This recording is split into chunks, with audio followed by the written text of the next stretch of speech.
Welcome to the Software People Stories. I'm Shiv. I'm Chitra. And I'm Gayatri. We bring you interesting, untold stories of people Associated with the creation Or consumption of software-based solutions. You'll hear stories of what worked, and sometimes what didn't, you will also hear very personal experiences. and insights that would trigger your thoughts And inspire you to do even greater things.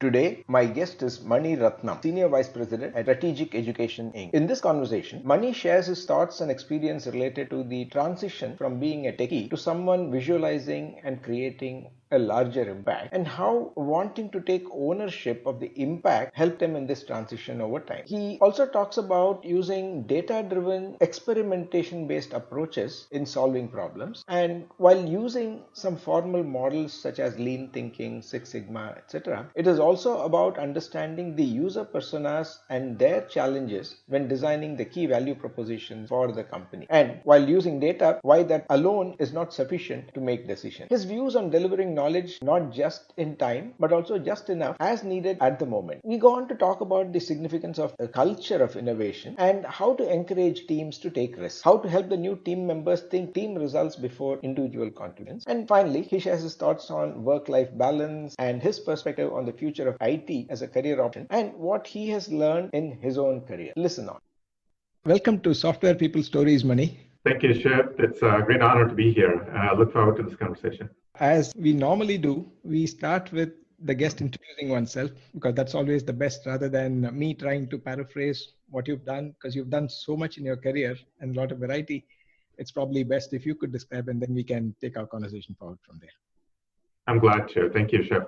So I'm currently with a company called Strategic Education Inc. We are based here in the United States, and I run a portfolio of strategic initiatives and support operations for the organization. But I began my career in the mid-'80s, and I started doing coding, and I graduated with an undergraduate degree in statistics. And then slowly over time, I've moved from being a software engineer into leadership roles within a traditional IT organization, and subsequently moved more to the business side. And where we are focused now as an organization, and what I'm most excited about, is helping non-traditional students, adult learners, improve their economic mobility by going back to school and improving their careers and taking the next step in their careers. So that's a big part of what we do as strategic education. And my career has moved from being in IT-specific roles to being more involved in leadership roles on the business side. Wonderful. So what would you say is the probably big change or the transition from being a techie to someone who strategizes and visualizes much larger impact? I think it's the best way to describe it is it didn't happen suddenly, right? It was not a light bulb that went off. I think slowly over time, working on various projects initially, came to the realization that there are ideas that always flow through you that where you can think you could make a bigger impact, and you want to try and get those ideas all the way to the finish line. And I felt like having some skin in the game, having ownership for the end result, and being able to drive that all the way to completion was an important part of what I wanted to do. So I slowly progressed from just doing projects, software projects, to actually implementing them and then figuring out how to actually drive greater value from a business standpoint to our customers. And that's sort of progression has led me through various stages in my career to where I am today. Yeah, I understand it is a progression, but at some time when you had to at least grapple with challenges that are probably huge, larger than probably what one person can do, and then realizing that through a team or probably multiple teams, how did your own perspective or your own approach to either conceptualizing or articulating the problem as well as guiding the teams through to a goal, how did that change happen? It's been very fortunate. I'd say I've been very fortunate throughout my career to have the opportunity to work with a lot of great people who have tremendous experience in their own rights, bring a lot of knowledge and expertise, plus have friends and mentors that you learn from. So collectively, you work within an ecosystem and you try and understand what's the best way to solve a problem. And given my background, given our background in technology obviously plays a big role in that. But you try and understand how to best make the kind of impact that you can deliver to the end customer. And I think that's always been in the forefront, whether you're building a new product or you're trying to solve a specific problem. And part of that involves understanding, what's the value proposition to the customer. And in this case specifically, we are talking about students and how do you improve the student experience?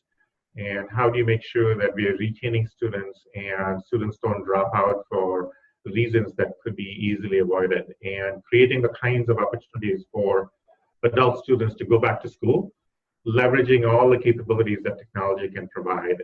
So it involves a lot of thinking, experimentation, innovation, and creativity, and learning by trial.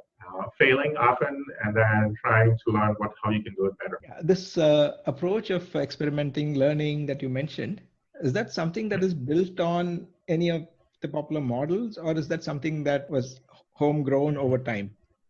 It's mostly homegrown. There is not a formal sort of methodology that we've adopted. I think what we tried to do is to say, if you're trying, when you're trying to solve a customer experience issue, you start with the data. You understand, what types of actions might have a positive impact.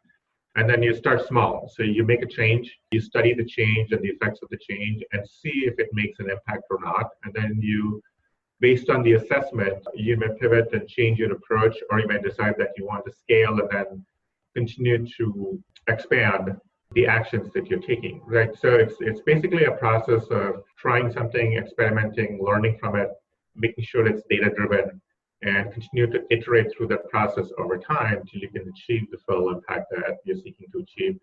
So I think there's a lot of methodology and science to it too, but as an organization, what we've tried to do is to be nimble and flexible for the most part.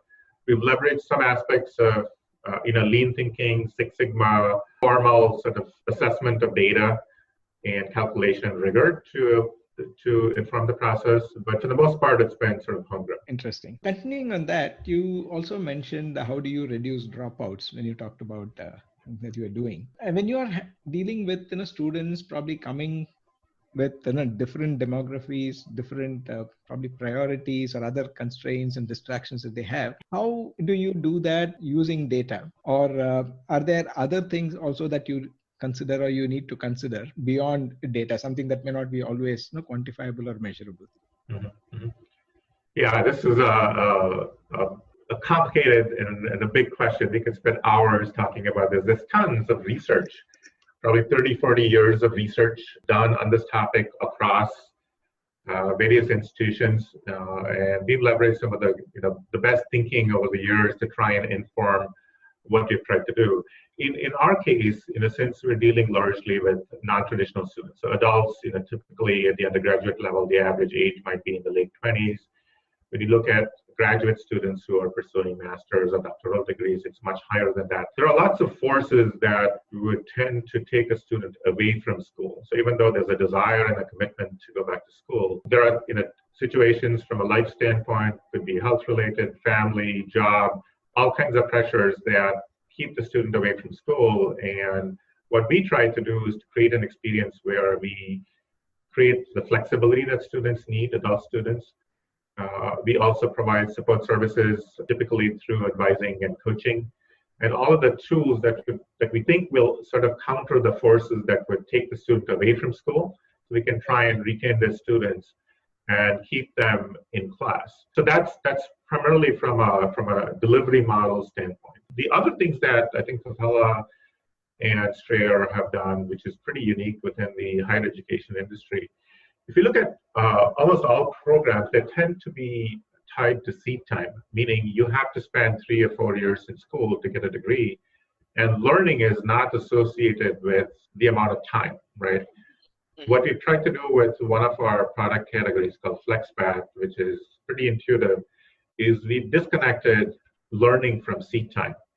So if you're a professional and have a lot of experience and expertise and knowledge already, you can actually test your way through the program and get to your credential far quicker without having to spend time sitting through the program learning what you already know. So that also makes it possible for adult students to get the degree and the credential that they need and be recognized for the knowledge that they have without having to spend more time than is absolutely necessary in school. So that also helps with the flexibility that adult non-traditional students need.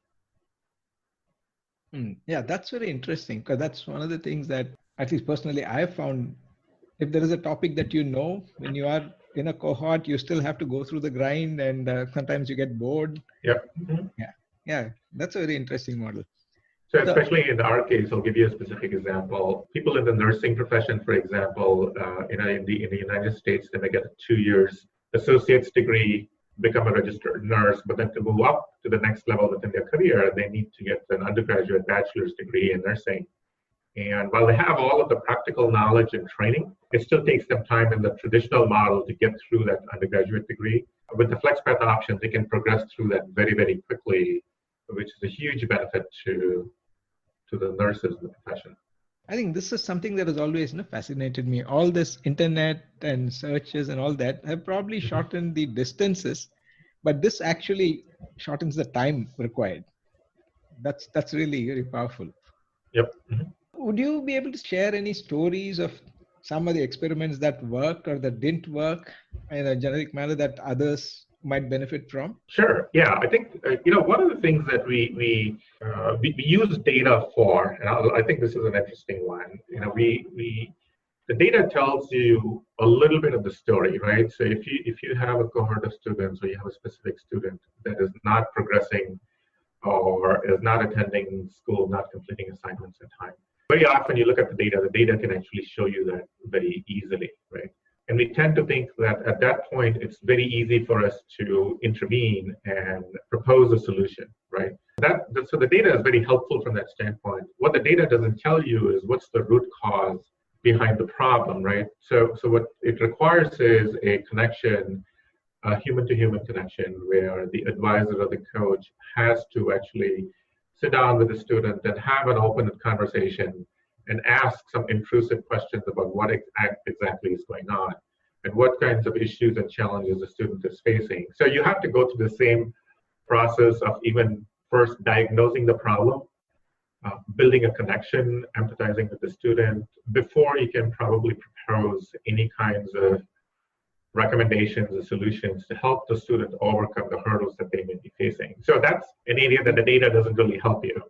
And that's something that we've learned, that the data helps you assess and identify where the problem might be. The data doesn't yet help you figure out what the prescriptive solutions might be. And then the burden of actually taking the necessary action is almost always on the student side. So they have to commit to it. They have to understand that that is critical for them to take those steps in order to overcome the hurdle. And for the most part, as an institution, we only can play a supporting role in a very limited capacity to solve that problem. So that tends to be a pretty big challenge to solve from a retention standpoint, and one that we can only solve to a certain extent. Yeah. Now, when there are students with different, say, learning appetite or learning speeds or learning styles, does data help you in that area as well?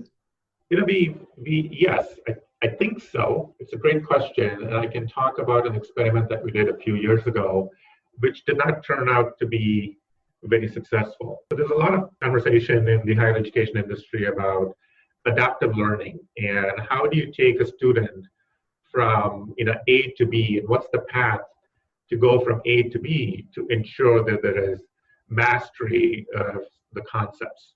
And that path is often not a straight line.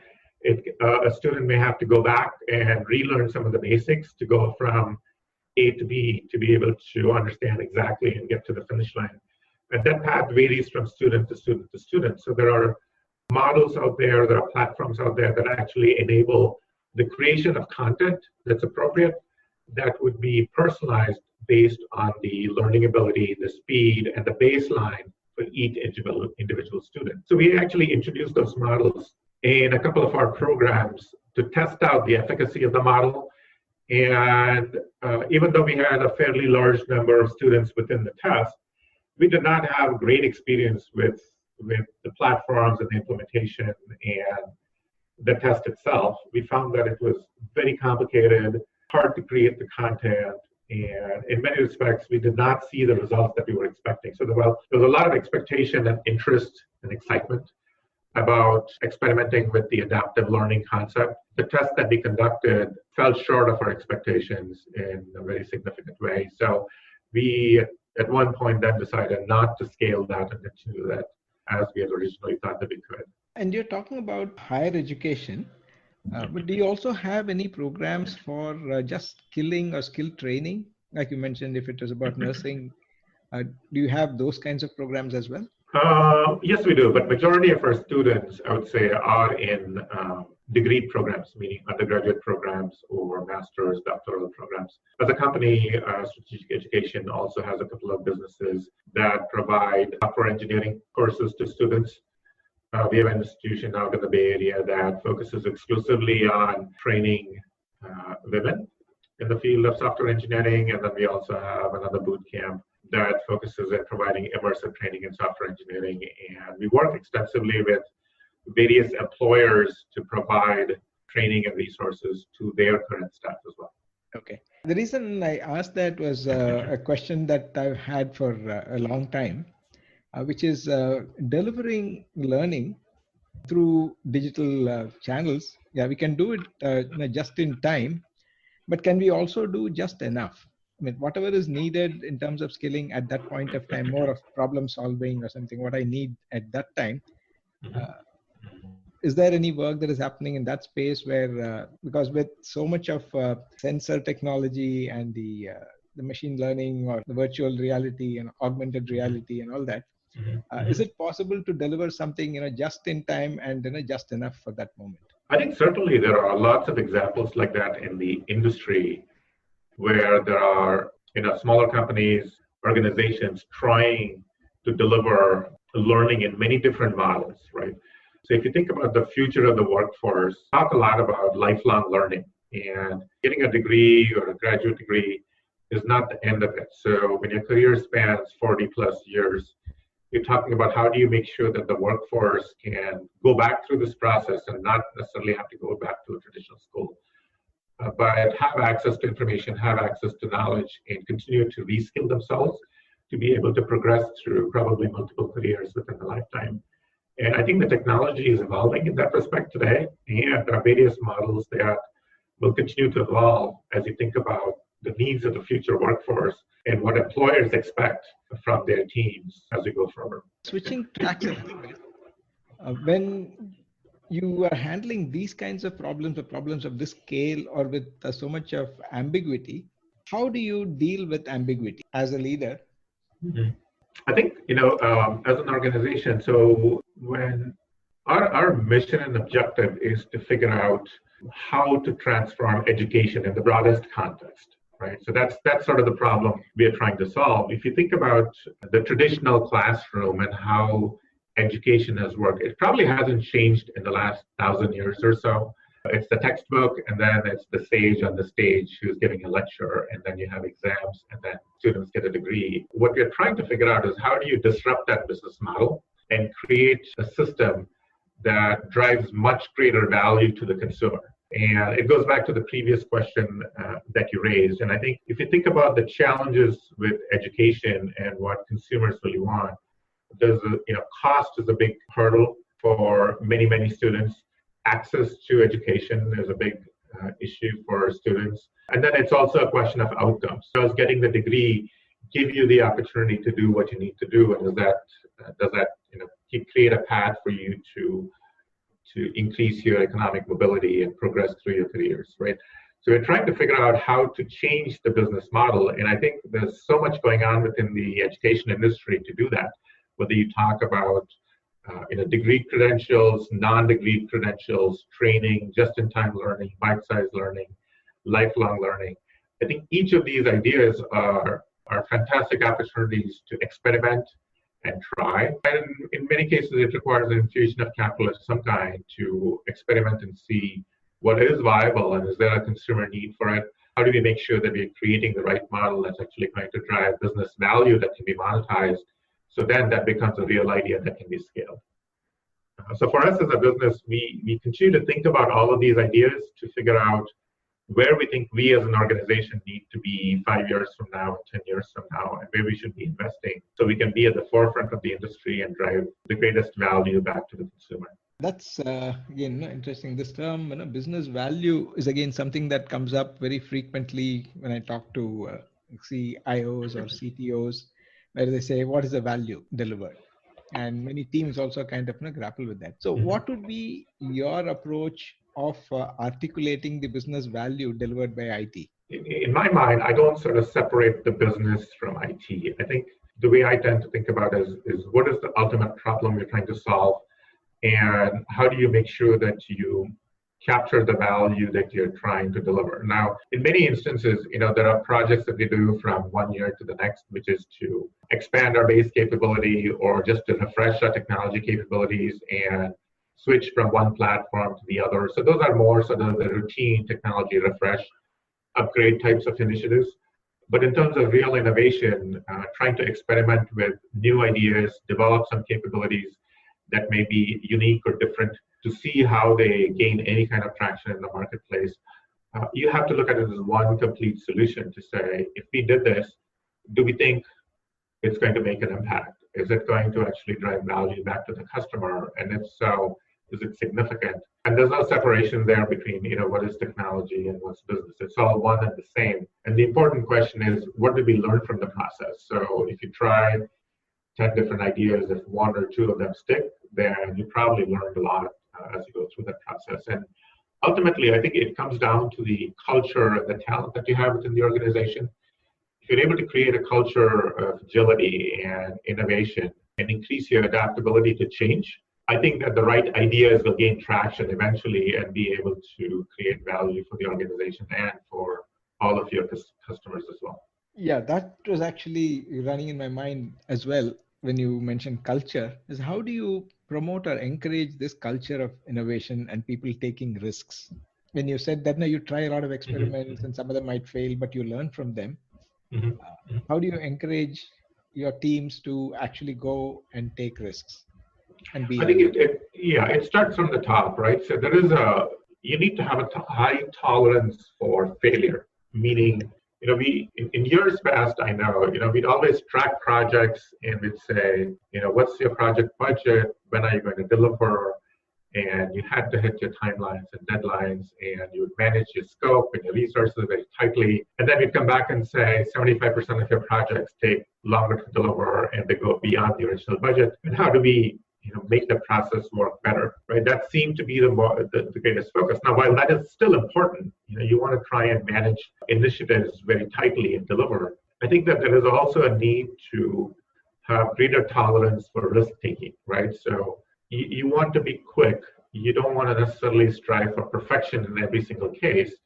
And the most important outcome is probably the learning that also occurs of things that you did not know and anticipate when you started the initiative. So that learning process and the risk tolerance and creating the freedom for your team to be able to try different things and fail and learn from it, I think is super important. And if that sort of culture permeates throughout the organization into the lowest levels, then I think that gives people the freedom to try different things and come up with ideas and be much more agile and innovative, as opposed to being very tightly focused and disciplined on just delivering what's expected. Related to that, at least when people enter IT as a career or coming from educational systems that focus more on individual performance, individual brilliance, and when they need to perform as a team, how do you enable that kind of a transition for the members coming into your team? Yeah, I think that's a great question.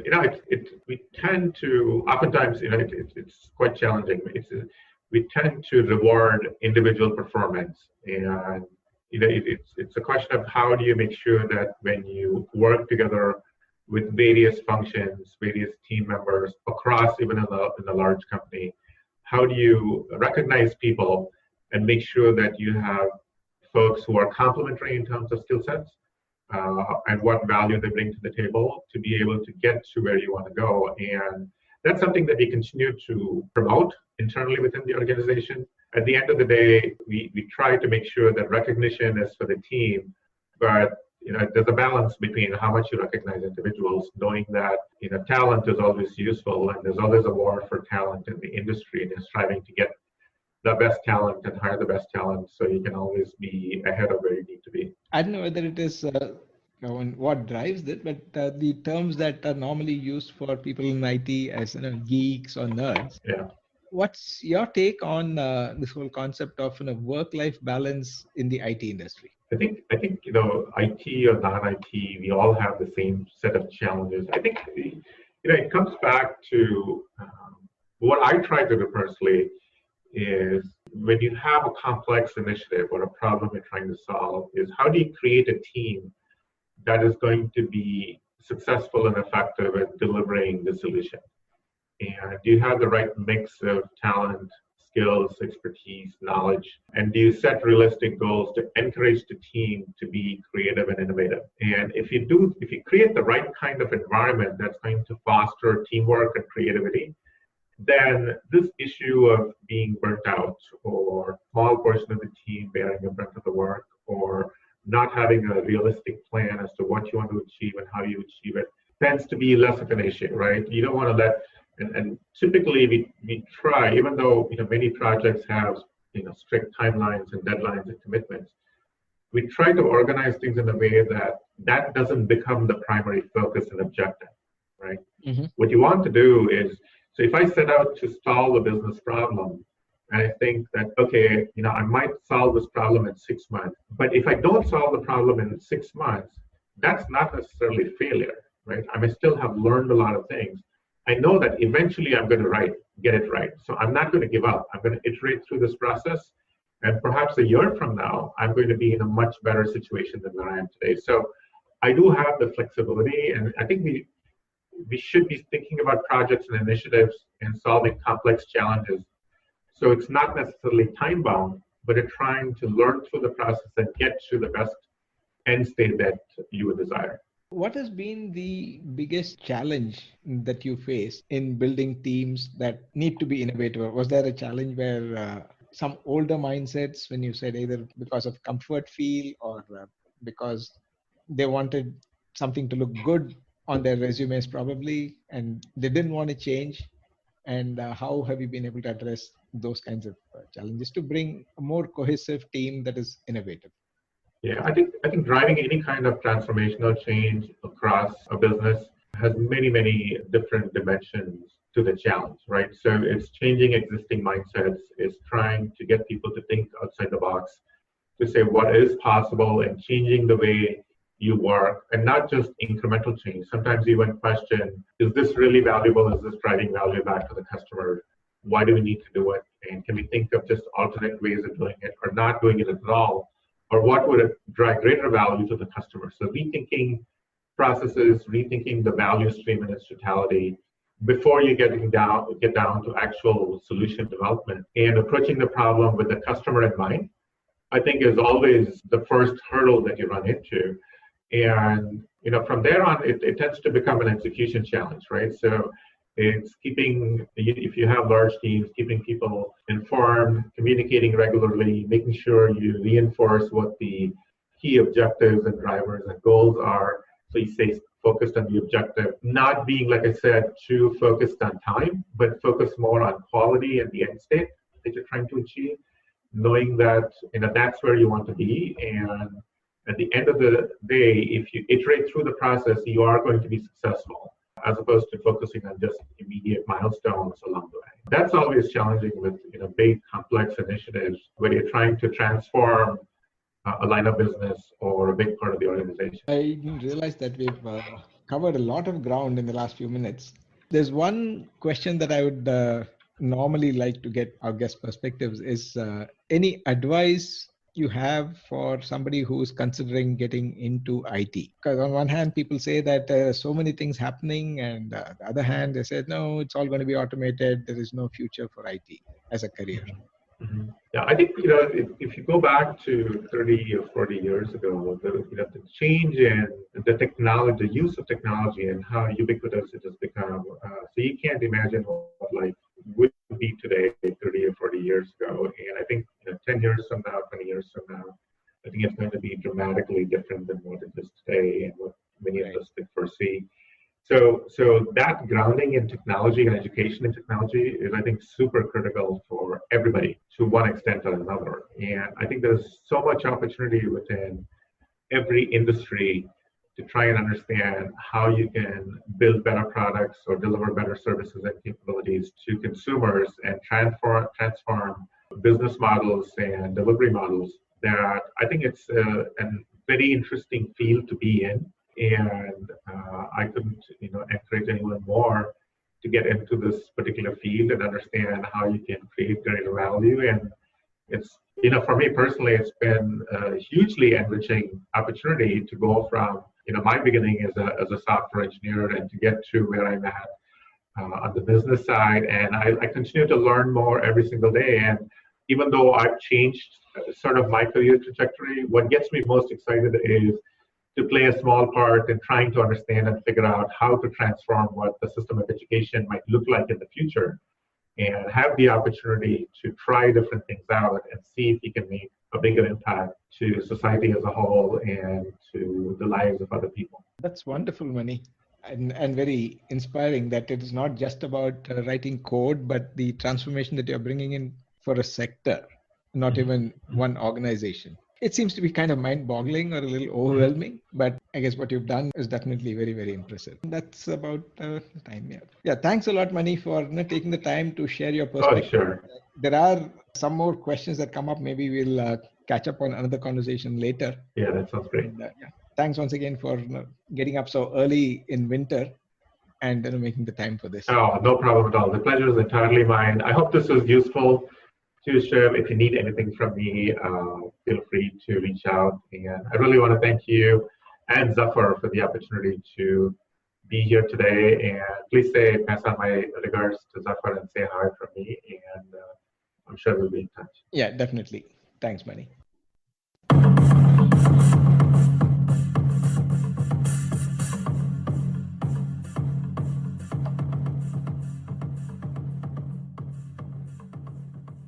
We thank Siddharth for the music and Malavika for promoting the Software People stories. If you like this episode, please subscribe on your favorite podcast client and spread the word in your network. If you'd like to share your story, contact us at podcasts@pm-powerconsulting.com.